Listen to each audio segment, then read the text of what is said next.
बैसाख का महीना है ना, जितने यहाँ बैठे और जितने आस्था चैनल पर सुन रहे हो, जितने फेसबुक यूट्यूब पर कथा श्रवण कर रहे, प्रयास करना, बैसाख के महीने में मिट्टी के पात्र में जो रात्रि भर जल रखा हो, मिट्टी के पात्र में अगर आपके पास में घड़ा हो, हंडा हो, नी हो, तो दिया हो, दीपक हो, कुल्लड़ हो, कोई भी तुम्हारे पास में जो मिट्टी का पात्र, उसमें जल भरना।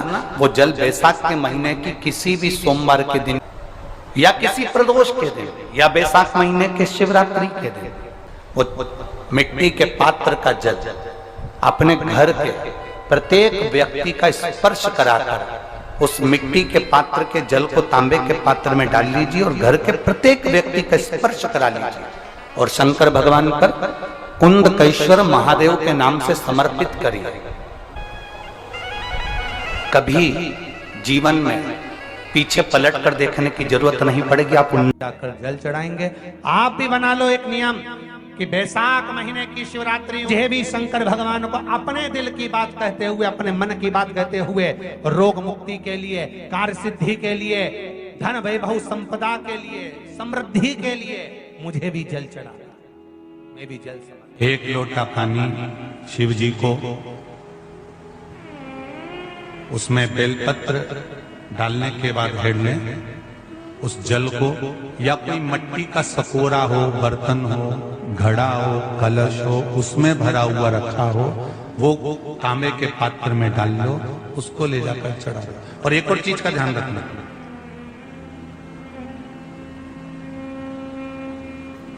अगर असाध्य रोग, जैसे ऐसा रोग हो जो समाप्त नहीं हो रहा हो, कैंसर, किडनी, लीवर, या किसी का डायलिसिस चल रहा हो, या लीवर काम नहीं कर रहा हो, या शरीर की कोई हड्डी जुड़ नहीं रही हो, तो जो जल शिवजी को लोग चढ़ा रहे हैं वो जल को आचमन कर लेना।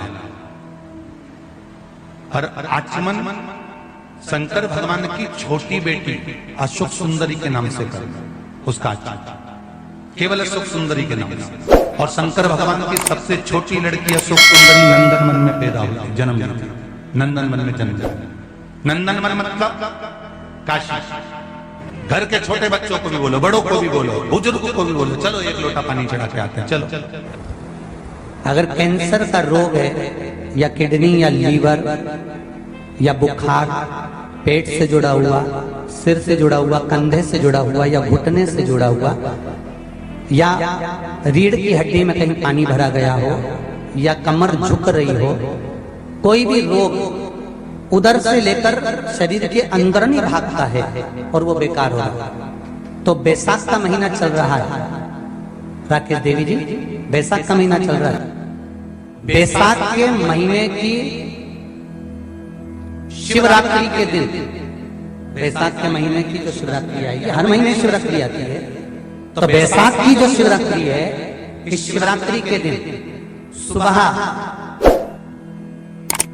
8 बजे से लेकर 11 बजे के बीच में एक लोटा पानी, उसमें थोड़ा सा बेल का फल मिल जाए, उस फल का थोड़ा सा भाग, या तो बेल का फल का अगर छिलका मिल जाए तो उसमें पानी भरकर तांबे के लोटे में डाल लो, या बेल का फल नहीं मिले तो बेलपत्री को लेके उसमें डुबो दो और डुबो के बेलपत्री को बाहर निकाल दो। वो पानी भगवान शंकर को शिवरात्रि के दिन, बैसाख महीने की जो शिवरात्रि है, बैसाख के महीने में प्रत्येक महीने शिवरात्रि आती है, बैसाख के महीने की शिवरात्रि के दिन सुबह 8 बजे से लेकर 11 बजे के बीच में शंकर भगवान को अपना रोग और बीमारी का बोलकर शंकर भगवान को जल समर्पित कर आ जाओ। बाबा पर विश्वास रखकर चढ़ाना, धीरे धीरे ठीक हो जाओ। शिव पे भगवान शिव की सुबह के समय जाकर, और अगर बेलपत्री का पानी नहीं मिले तो मिट्टी के पात्र का पानी, आपको कथा में कहा, मिट्टी के पात्र का पानी, वो भी शंकर भगवान को समर्पित कर सकते। जल बैसाख के महीने में शंकर पर शीतल जल समर्पित कर देने से शरीर के रोग समाप्त हो जाते हैं और रोग टिकता नहीं। शीतल और अगर शीतल जल का दर्शन करना हो तो कभी महाकालेश्वर अभियाल कभी आप लोग लाइव दर्शन करते हो महाकाल के, तो महाकाल के दर्शन करेंगे तो बैसाख महीने में 5-5 घड़े मिट्टी के महाकाल राजा के ऊपर बांध दिए जाते हैं जल चढ़ाने के लिए। कभी आप लोग चकलेश्वर महादेव जाए मथुरा वृंदावन में गिरिराज जी की परिक्रमा, चकलेश्वर महादेव पे 5-5 मिट्टी के घड़े शिव जी के ऊपर बांध दिए जाते हैं। कभी काशी जाएं तो वहां पर मिट्टी का घड़ा शिव जी के ऊपर रख दिया जाता है। क्यों? क्योंकि वो मिट्टी के पात्र का जल जब बैसाख के महीने में शिव पर गिरता है तो जो उस जल को समर्पित करता है वो रोग से मुक्त हो जाता है, बड़ी बीमारी में घिरता नहीं। जयंत ब्राह्मण के मुख से श्रवण कर लिया था कि बैसाख महीने में अगर शिवरात्रि पड़े और उस शिवरात्रि पर एक कलश का पात्र लोटा तांबे का या मिट्टी में रखा हुआ जल पात्र में लेकर एक बेलपत्र का छोटा सा भाग उसमें छुआया हुआ, और फिर निवेदन कर रहा हूं अगर बेलपत्र उस दिन नहीं मिले तो पात्र लेकर चले जाना मंदिर में। मंदिर में शंकर जी पे तो बेलपत्र चढ़ी होगी ना, अरे बोलो तो जरा, चढ़ी होगी ना। उसी बेलपत्र को धोकर फिर जल के पात्र में उसको छुआकर फिर शंकर भगवान को भाव से दिल से जो चाहते हो, धन वैभव संपदा सत्ता या रोग से मुक्ति चाहे उधर से जुड़ी हो। हाँ, एक चीज का ध्यान करना, अगर संपदा के लिए, विवाह के लिए या विद्या के लिए या अन्य चीजों के लिए आप शिव जी को जल चढ़ा रहे हो तो उसके जल को उठाकर नहीं लाना है। और अगर रोग के लिए जल चढ़ा रहे हो कि मुझे ये तकलीफ है, घर में ये बीमारी चल रही है या रोग चल रहा है या किडनी का या लीवर का या कैंसर का या ब्लड प्रेशर का, तो जो जल तुमने समर्पित करा उसको लेकर आकर आचमन भी करना। कौन से दिन? जम के बोलो जरा। शिवरात्रि। शंकर कह रहे हैं, माँ उमा से, माँ पार्वती से मेरा महेश कह रहा है, मेरा बाबा भोलेनाथ, मेरा बाबा विश्वनाथ, मेरा त्रिकालदर्शी कैलाशी अविनाशी कह रहा है कि हे पार्वती,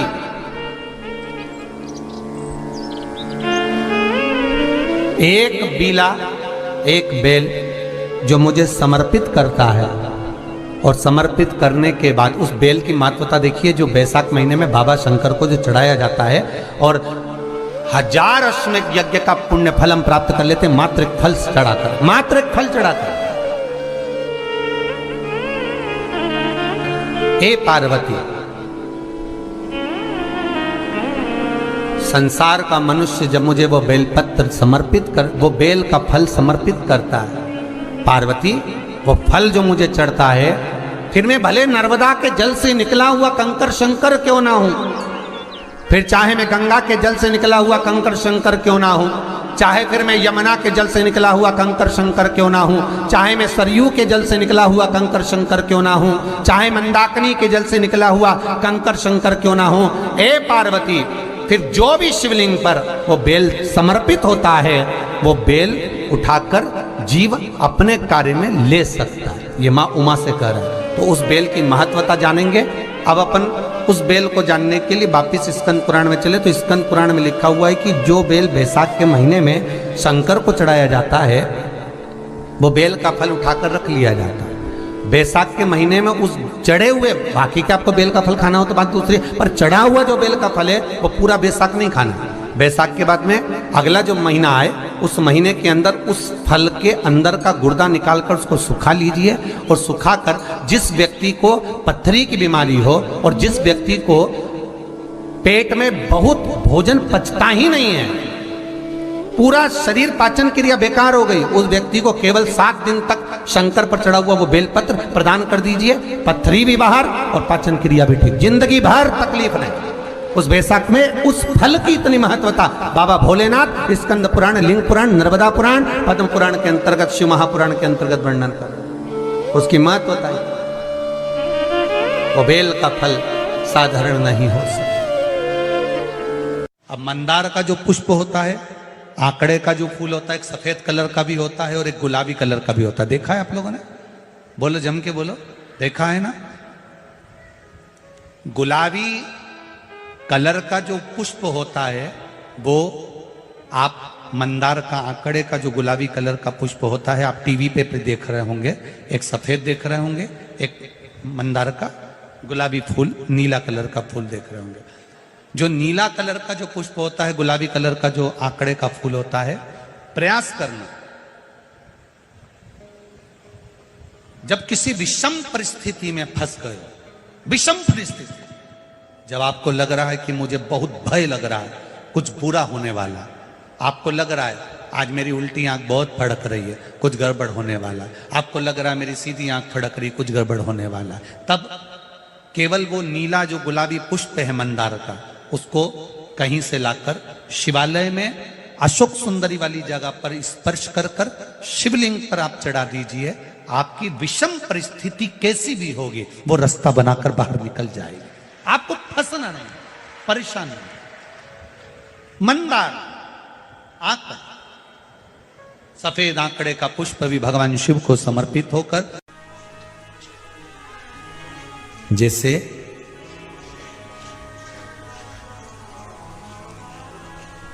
बेले के फल का गुर्दा, बेल का जो फल होता है, बेलपत्री का फल, उसका जैसे गुर्दा, उसके अंदर का जो भाग होता है बेल का, वो गुर्दा,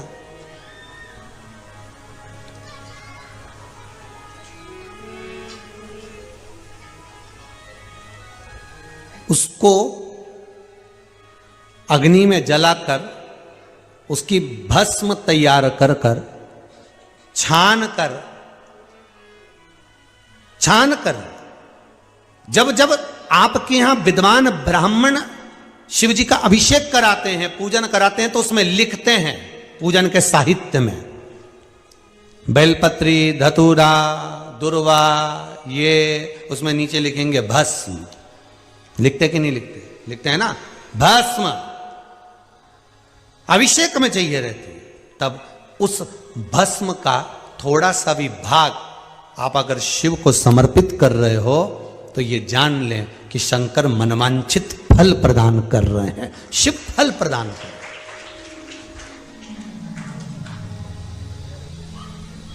महाराज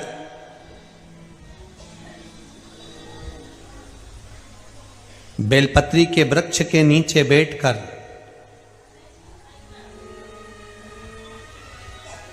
हाथ में एक बेलपत्र का पत्ता रखकर आप पंचाक्षर मंत्र नमः शिवाय, ओम नमः शिवाय या श्री शिवाय नमस्तुभ्यम या महामृत्युंजय मंत्र का स्मरण कर रहे हो, पर डंडी का भाग अपनी ओर, बेलपत्र की बीच वाली पत्ती का भाग बीच वाली उंगली की ओर रखकर अगर आप स्मरण कर रहे हैं और अपनी कामना कर कर बेलपत्री के वृक्ष के नीचे बैठकर उस पत्ते को सम्मुख रखकर बाबा से विनय कर कर एकांत में उस बेलपत्री के वृक्ष की छांव में, बेलपत्री के वृक्ष की छांव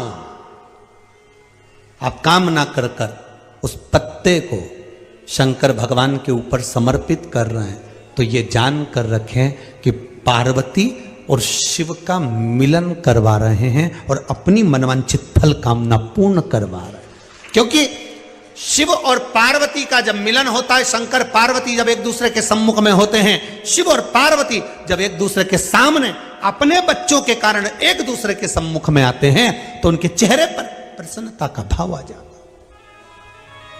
वो फल, मनवांचित फल की कामना, आप जिस कामना के लिए कर रहे हैं, विवाह के लिए, नौकरी के लिए, सर्विस के लिए, व्यापार के लिए, रोग मुक्ति के लिए, आप जिस कामना से कर रहे हैं, ईश्वर महादेव, जो व्यक्ति पथभ्रष्ट हो जाए, जैसे मदिरा के नशे में पड़ गया, कहीं जुए में पड़ गया, कहीं मांसाहार में पड़ गया, कहीं व्यसन में पड़ गया, कहीं गलत काम में अगर कोई जा रहा है, तो श्रंभेश्वर महादेव के नाम से काली तिल भगवान शिव को समर्पित करी जाती है। महाराज काली तिल को वापस उठाकर ले आते हैं, उसी काली तिल को जो मदिरा का नशा करने वाला होता है या जो गलत व्यसन में डूबा हुआ होता है, उसको वो सुबह के समय अगर नहीं खाता तो भोजन के साथ उसको दिया जाता है। श्रंभेश्वर महादेव, एक बेलपत्री का भी बहुत अच्छा प्रयोग है श्रंभेश्वर महादेव का। मदिरा पीने वालों के लिए, मांसाहार, व्यसन में, जुए में, वेश्यावृत्ति में, पर नारी में, गलत जगह पर जो डूबे रहते हैं उनके लिए। पहले की कथा में उसका वर्णन किया है बेलपत्री पर। श्रम्भेश्वर महादेव, एक बार सब बोलेंगे, कौन से महादेव? श्रम्भेश्वर महादेव।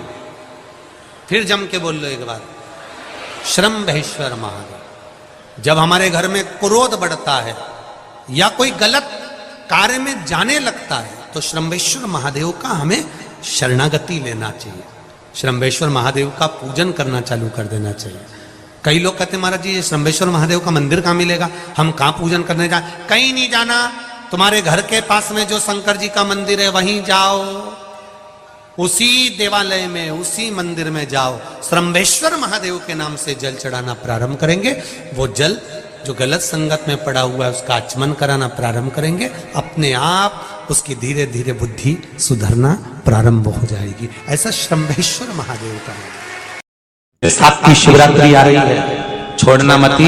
बेलपत्री का पत्ता जल में डालकर भले पत्ते को निकाल देना, और वो जल, जो रोग है, जो बीमारी है, संपदा नहीं आ रही हो, दुकान नहीं चल रही हो, व्यापार नहीं चल रहा हो, बच्चे चिड़चिड़े हो गए हो, क्रोध पड़ रहा हो, तो भी बाबा पर घर के प्रत्येक व्यक्ति एक लोटा जल जरूर चढ़ा के आना, शिव को नमन कर आना। ये मौका नहीं मिलता कि बैसाख महीने की शिवरात्रि मुझे भी शंकर भगवान को अपने दिल की बात कहते हुए, अपने मन की बात कहते हुए, रोग मुक्ति के लिए, कार्य सिद्धि के लिए, धन वैभव संपदा के लिए, समृद्धि के लिए मुझे भी जल चढ़ा, मैं भी जल चढ़ा। एक लोटा पानी शिव जी को, उसमें बेलपत्र डालने के बाद हेड लें, उस जल को, या कोई मिट्टी का सकोरा हो, बर्तन हो, घड़ा हो, कलश हो, उसमें भरा हुआ रखा हो, वो तांबे के पात्र में डाल लो, उसको ले जाकर चढ़ा दो। और एक और चीज का ध्यान रखना,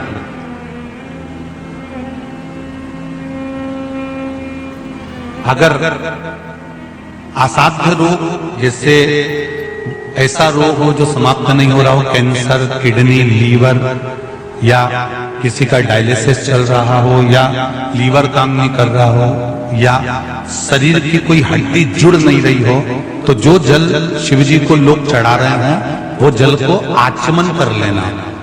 और आचमन शंकर भगवान की छोटी बेटी अशोक सुंदरी के नाम से करना, उसका आचमन केवल अशोक सुंदरी के नाम से। और शंकर भगवान की सबसे छोटी लड़की अशोक सुंदरी नंदनवन में पैदा हुई, जन्म लेती, नंदनवन में जन्म।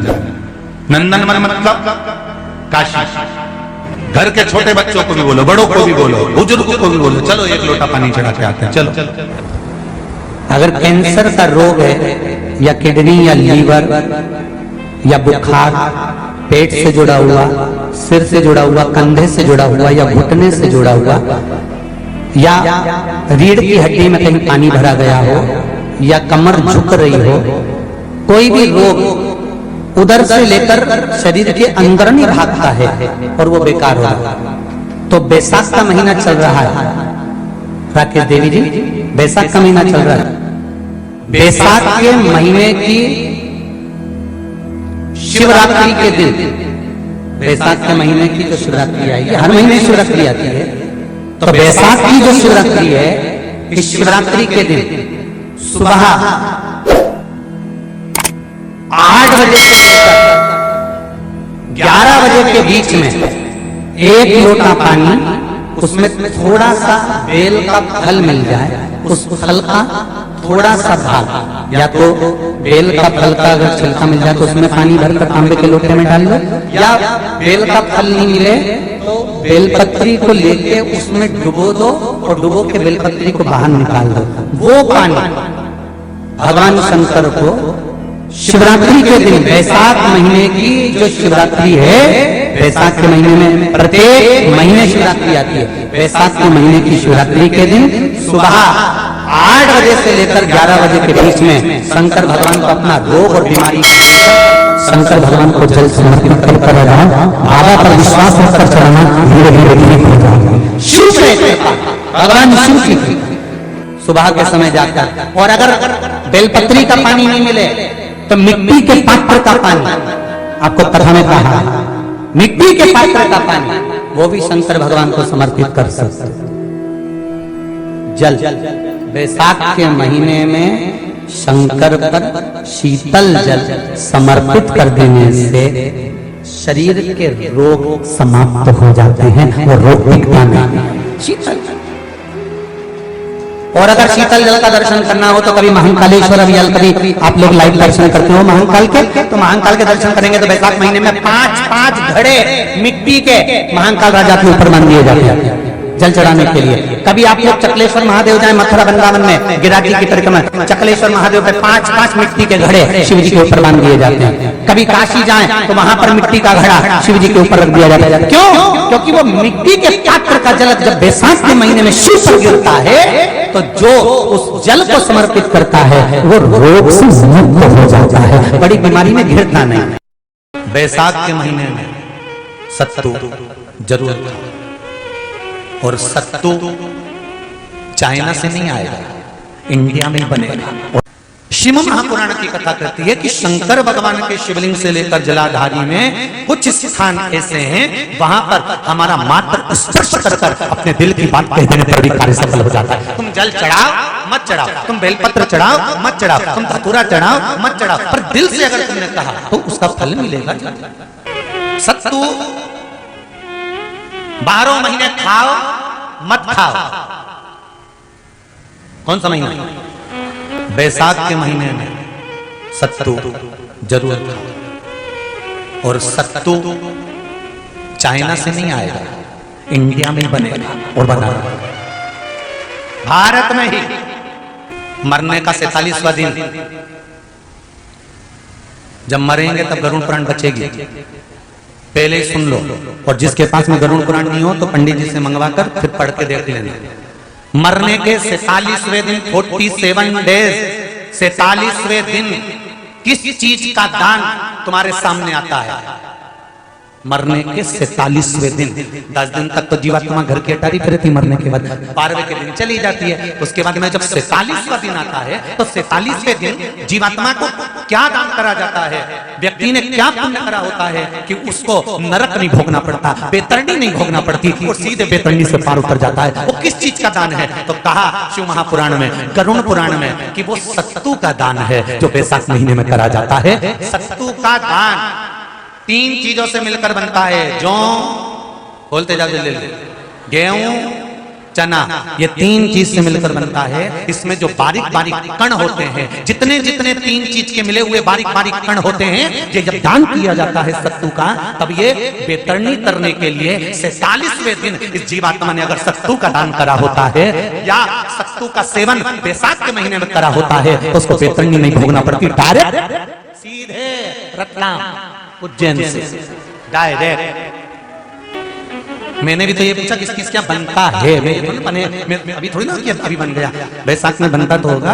पहले गांव के लोग तीरथ करने जाते थे, गांव का लोग जब तीरथ करने जाता था कोई सामान नहीं ले जाता, सत्तू बांधी पोटली में धरा यूं और पानी में घोलिया और नमक डालिया या शक्कर या गुड़ घोल के और पी के वही चले। आज के अब जब सैनिक युद्ध करने जाता है, थक जाता है, बहुत थकान हो जाती है, जब उससे देखा जाता है तो सैनिक का जो कमांडर होता है वो सत्तू मंगवाता है और गिलास में घोल घोल कर पूरी सेना को पिलवाकर फिर युद्ध में उतार देता है।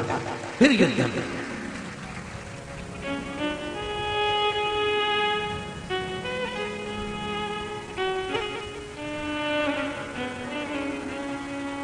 साधारण नहीं है महाराज। सत्तू में जितने बारीक बारीक कण होते हैं, जितने बारीक बारीक कण, अब तुम्हें कम करना, अभी जब फ्री हो तो कागज पे रख के सत्तू का एक कण गिनना, 1 2 3 बारीक बारीक गिनते रहना जरा। तो तुम्हारा क्या जाए गिनने में? भगवान कृष्ण के हाथ में पट्टी बंधी थी तो उनने भी तो रुक्मणी को गिनने को दिया था, जरा गिन तो जरा इसमें कितने धागे। रुक्मणी जी ने कहा इसमें 9,999 धागे हैं। भगवान ने कहा बस यही 9,999 मुझे द्रौपदी को वापिस लौटाना है। गिनती लगा लो, अभी अभी लगा लो, ऊपर तो भगवान गिन के बता ही देगा कि तुमने जो सत्तू दान करा था, तुमने जो सत्तू खाया था, तुमने जो सत्तू भगवान को दिया था, सत्तू का लड्डू बनाकर तुमने बैसाख महीने में भगवान की जो पूजन करी थी, तो अमावस्या के दिन, पूर्णिमा के दिन या अक्षय तृतीया के दिन तुमने जो सत्तू दिया था, भगवान तो गिनती बता देगा कि सत्तू में कितना कण था। और अगर नहीं बताए तो तुम आंदोलन पे बैठ जाओगे कि हमें बताओ पहले हमने कितना सत्तू दिया था, उसमें कितने कण थे। बताना पड़ा।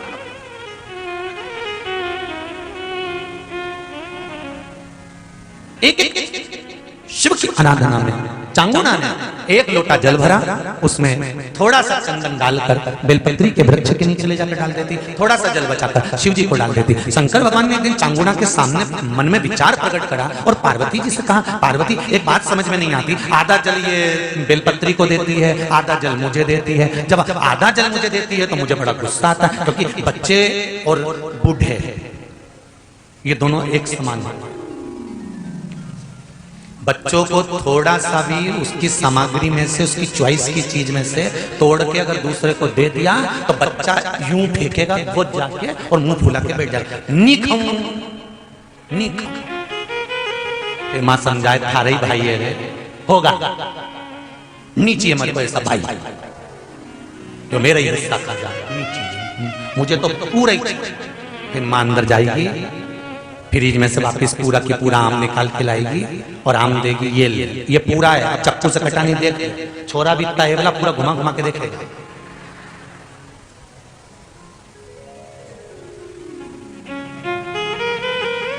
पूरा देख लिया तब नहीं।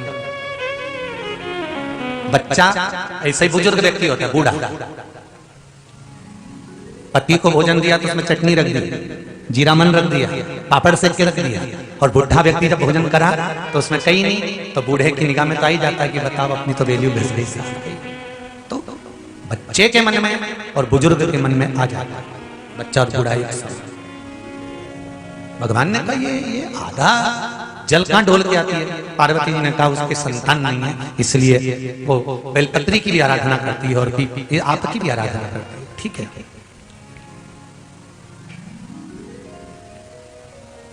भगवान देवादिदेव महादेव ने देखा चांगुना ने बहुत सेवा कर ली।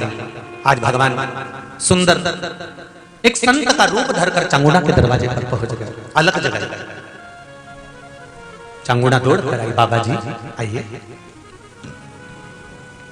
क्या लाऊं मैं आपके लिए? भिक्षाम देहि, भिक्षाम देहि।